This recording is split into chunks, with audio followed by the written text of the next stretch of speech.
In a realm where nine distinct races coexisted, Dragon knew itself as caused of just demons, sun towers, dark elves, beastmen, and humans. The latter were scorned as the feeblest among them. Our protagonist, Light, found himself embroiled in a pivotal struggle against formidable centipedes, his strength faltering. In a fortuitous turn, a diverse assembly of individuals, each representing one of the races, intervened to rescue him. These companions, significantly more powerful and experienced, urged Light to refrain from combat. After vanquishing the centipedes, the group emerged from the dungeons and shot the blonde elf, who approached for recklessly venturing into the merciless abyss. Amused by the exchange, Guru teased Sasha and the camaraderie extended as the others joined in the bench. Light seized the moment to express remorse for his perceived inadequacy, but Drago reassured him, acknowledging Light's contribution to the group, particularly his skill in preparing tea. Despite the prevalent belief that humans were the weakest race, Light's party, the gathering of races, defeat this prejudice. They treated Light as an equal, appreciating his presence. As the group located the well-lit cave for respite, Light, assuming it was time for a break, began preparing tea. The mood shifted abruptly when Dragon approached him with an unsuspected revelation. They decided to expel him from the party. Confused and apologetic, Light promised to rectify any perceived mistakes, but Guru clarified that it was not due to his actions. Rather, they felt they no longer needed him. Light struggled to comprehend the sudden changes to comrade's attitude, and the wolfman bluntly called him an idiot for not realizing it was all a charade. Drago discussed that Light's initial inclusion in the group was because of a unique gift bestowed upon him at the age of 10. This gift allowed him to summon various objects by pushing a button, though. At 12, his abilities had only produced seemingly useless items. The decision to Light came from higher ups who wanted to observe his powers, deeming him redundant. Sasha admitted her previous friendliness was fine for her country's sake, and Guru, reveling in the opportunity, mocked her openly. Buzzed and betrayed Light confronted them, but the revelation had gone too far. Drago instructed the wolfman to clean up the situation, emphasizing it was a directive from higher authorities. Guru, with a menacing demeanor, lunged at Light with his claws. The boy evaded narrowly and retreated deeper into the cavern, realizing that this ominous turn of events was no jest. The malevolent glares of his former companions shattered any lingering hope that this was all a cruel joke. The wolfman persisted in his pursuit, intent on enforcing the decision to cast Light aside. As the boy crumpled to the ground, Guru couldn't help but chuckle in amusement before charging forward, reveling in the thrill of the impending kick to the boy's gut. The sound of the boy's screams filled the air, echoing his pain and fear. Meanwhile, the dark elf shown it injected, expressing her desire to unleash a torturous magic, while Sasha insisted on maintaining the agreed upon lie about Lies' demise in a supposed monster attack. Their suspicions arise. Landing of the teary-eyed boy group prepared for a final, the sissy slash. However, to everyone's astonishment, Light managed to drag himself away from the clutch of death. None of the dwarf impatiently asked the wolfman to finish the job while Light, overwhelmed with emotions, could only think about escaping the grasp of impending doom. In the midst of the group's mixed actions, ranging from amusement to disgust, Light activated the teleportation tab, vanishing right before Guru could deliver a fatal blow. Light found himself in disbelief, collapsing onto his back in sheer exhaustion. His tears betraying a deep yearning to reunite with his family. The realization of the lies woven into his upbringing and friendships hit him hard. In a fit of rage and betrayal, Black greeted his state and curse, vowing revenge against those who had deceived him. The prospect of survival, however, loomed large, especially with monsters closing in. These creatures, led by his own blood, were level 1000, something Light struggled to comprehend. Obtained and his surrounded, Light at level 15 knew there was no escape. Yet, he refused to accept his fate. Desperate, he invoked his gift, Unlimited Gotcha, hoping for anything that could distract the monstrous threat and grant him a chance at revenge. But didn't Light materialized, confusing both Light and the approaching monster. Despite the momentary reprieve, the monster persisted until a commanding voice in the wind. From the radiant glow emerged a mysterious woman, effortlessly slicing the dog-like monster to pieces. Light, still in shock, standing there with his savior. The woman gracefully landed before him, standing as a guardian against the remnants of the defeated monsters. Silence hung in the air as they as that. Though Newman's expression remained unreadable until unexpectedly she kneeled before Light. With the worried gaze, she acknowledged her selfish act of healing him. Light, inspecting his miraculously restored body, felt the absence of pain as if the wounds had never existed. The woman, now addressing him as your lord, sought to learn his name and had admired this feature, leaving Light with a profound sense of astonishment and confusion. In this moment of unexpected salvation, the woman's genuine concern and Light's yearning for retribution collided, creating an intricate web of emotions that would shape the path ahead. In an unexpected turn of events, she declared devotion to Light, proclaiming her intent to serve him as a maid and swearing eternal loyalty. Light found himself at a loss, beads of sweat forming as he grappled with the unfolding situation. Before he could gather his thoughts, the devoted maid asked for the privilege of introducing herself. A sense of grandeur. The woman revealed herself as May, a super ultra red card, a seeker of level 9999. She explained that she was summoned by Light's mysterious gift, leaving him astonished. May pledged to remain under Light's care, extending her commitment beyond the boundaries of life itself, ensuring nothing would harm him. Light, still skeptical of the powerful being emerging from his gift, attempted to express his doubts, but May urged him to dispense with formalities, switching back to a serious demeanor. May sought permission to use her light and ability to inspect Light's gift for defects. Light acquiesced, and May, after scrutinizing him, complimented his extraordinary powers. She explained that the thickness of surrounding magic affected his gift, causing it to produce seemingly useless cards. In the deepest part of the dungeon, Light had summoned May, a testament to his unique abilities. Impressed by Light's journey to the dungeon's slowest floor alone, May questioned the absence of weapons. Light, tears welling up, corrected the narrating the betrayal he faced from his teammates. May consoled him, and Light, resisting the just to order revenge, expressed his desire to go stronger and exact justice himself. The determined May vowed to support his quest. While grateful for May's understanding, he unleashed his gift in the abyss, the world's largest and most nefarious dungeon, initiating his revenge story.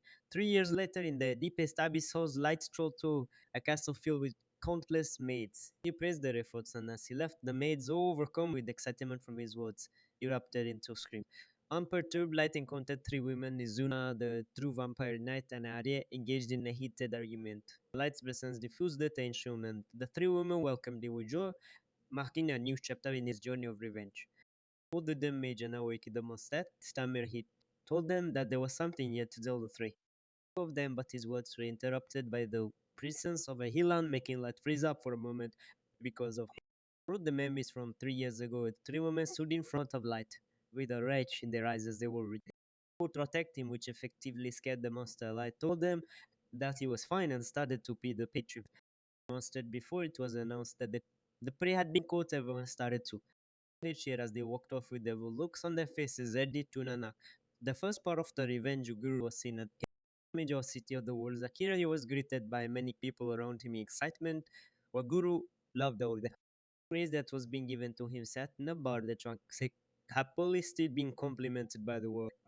Over the bar, Guru started to brag about his skill and how a person should complete his job with the best results, causing the wolf next to him to ask about the secret mission he did with the gathering of the races all those years ago.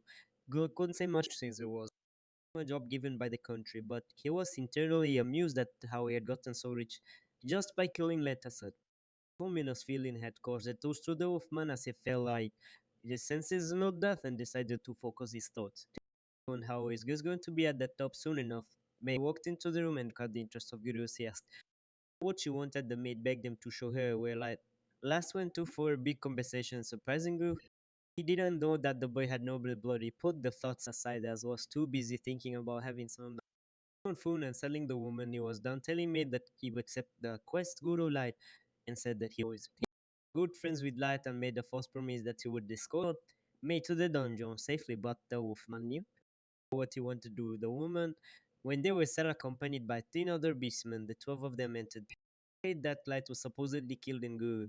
Explain how they were in bush and the Light had triggered that teleportation met before they could save him, and they knew down with tears praying, that the wolves was there blocked the only exit in the cave as they stared down the woman with looks until May spoke about her anger of not being there for Light when he was betrayed. Guru was shocked by her knowledge and jumped back in defense, asking her who she worked for. May reminded Drew about how she swore he loyalty to Light and gave up powerful or strong enough to make everyone in the room shiver and freeze, including Guru himself. Suddenly, a voice called out.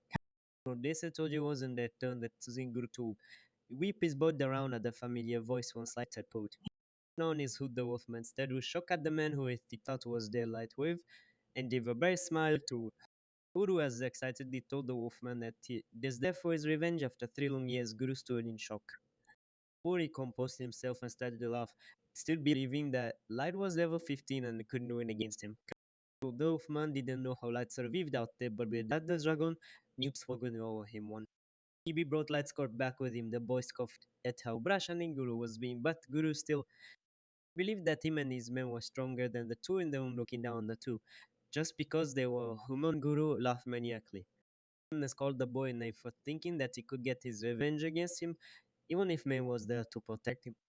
The wolfman ordered the others to block the exit and kill the boy. Two beastmen immediately dashing toward Light.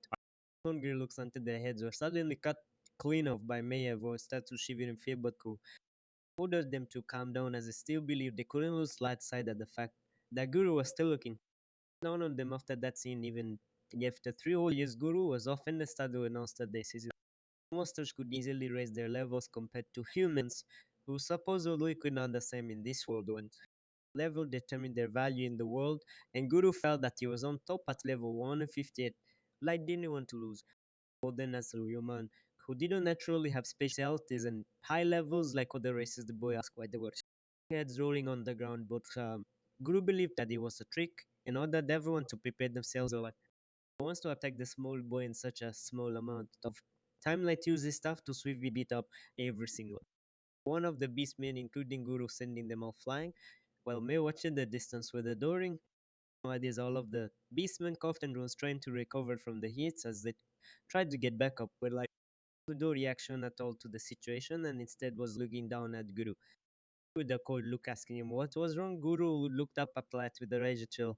He suddenly threw from being hit in the guts, coughing as he struggled to get back up onto his feet. He started to chant to himself, triumph to whom remembers his heart for humans. While he was in disbelief that their master could lose to the inferior race, the wolf screamed at the boy to not look down on him and pull something out from a bag, surprising Light as he watched. He back and reveal a small pill he called out for. A person named Fury would be summoned as Goose smashed the pill into the ground, Light appearing and bleeding everyone else.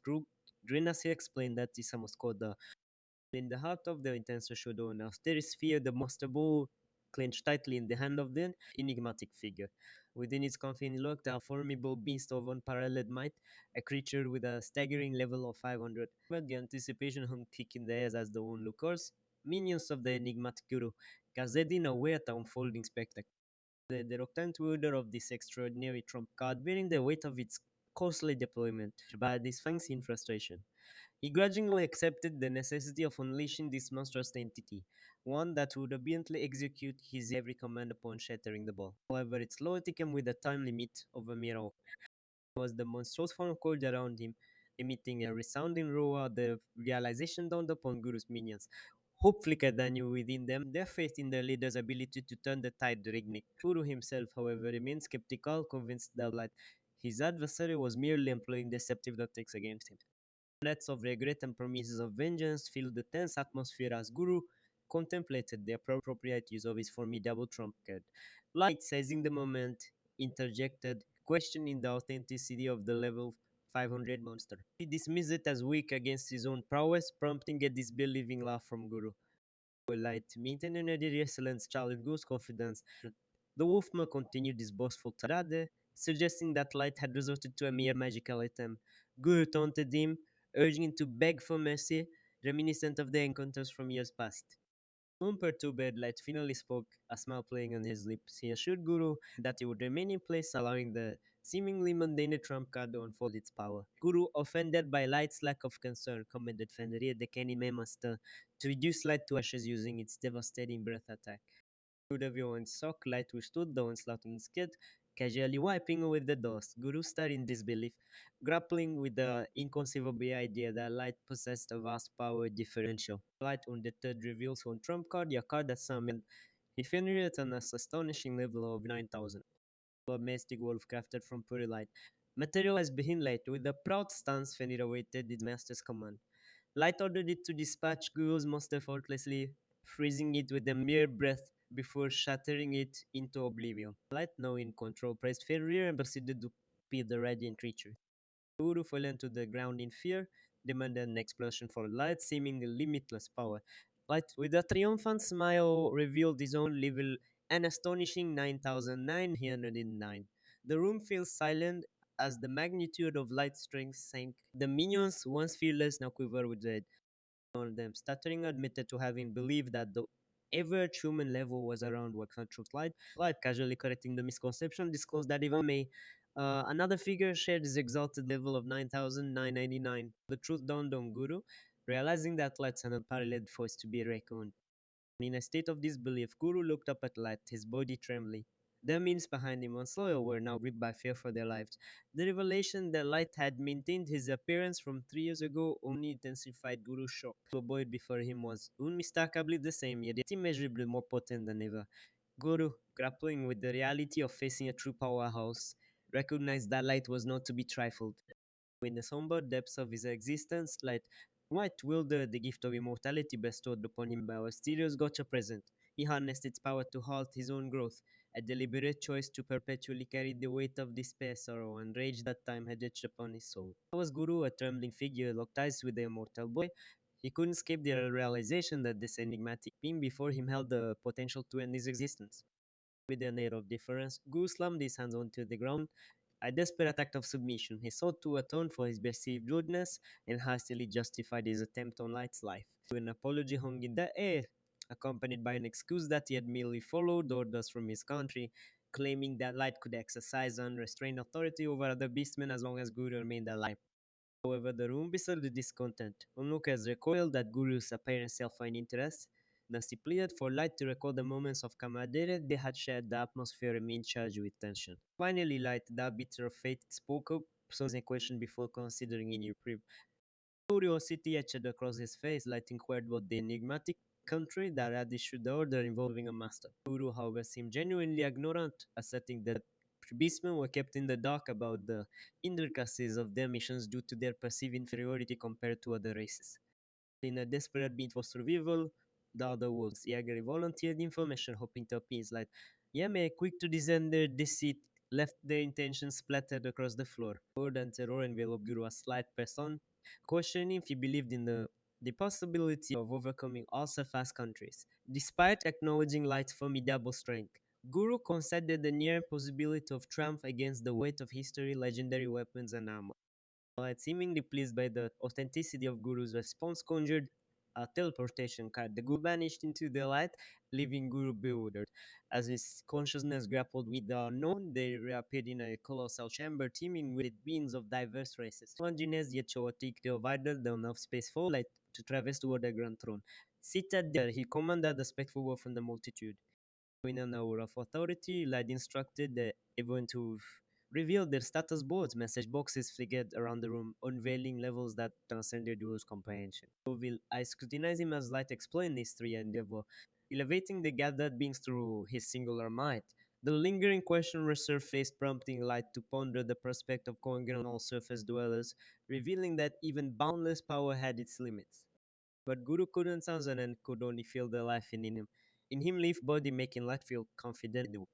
Managed to speak and ask. The boy was something like a ghost, causing Light to realize how the sound of that label that good to him. He wondered what he should give to the world with this gift and was about to decide based on what who the truth was about, why the countries wanted in their land, was going to find out whether he should become a gift holder that bestowed happiness or the one that gave death and despair. The boy stood up from his chair and announced to everyone, you know, they were going to rise up from the abyss and seek truth and revenge from the people on the sofas. A few later, after Light's revenge against Guru, before the team set off for their next plan, they came to the boy's farm. Villagers to visit the graves made for his parents' Light started the graves with a sudden look, holding a bouquet of flowers before placing it on top of the dirt of the graves. The reason why the village, now Light's former village, was because someone had destroyed it. This was also not the boy's first time coming to the surface, his first being half a year ago. Way before his revenge against Guru, the abyss was deeper than what was originally thought. The Light's teleport skill was unable to to get quickly to the surface after a long time of figuring out. Around to the restrictions, the group was finally able to get out of the abyss and went to Light's village. However, the boy, with steady horror that the remains of the village he once knew nothing was left behind and there was no person left.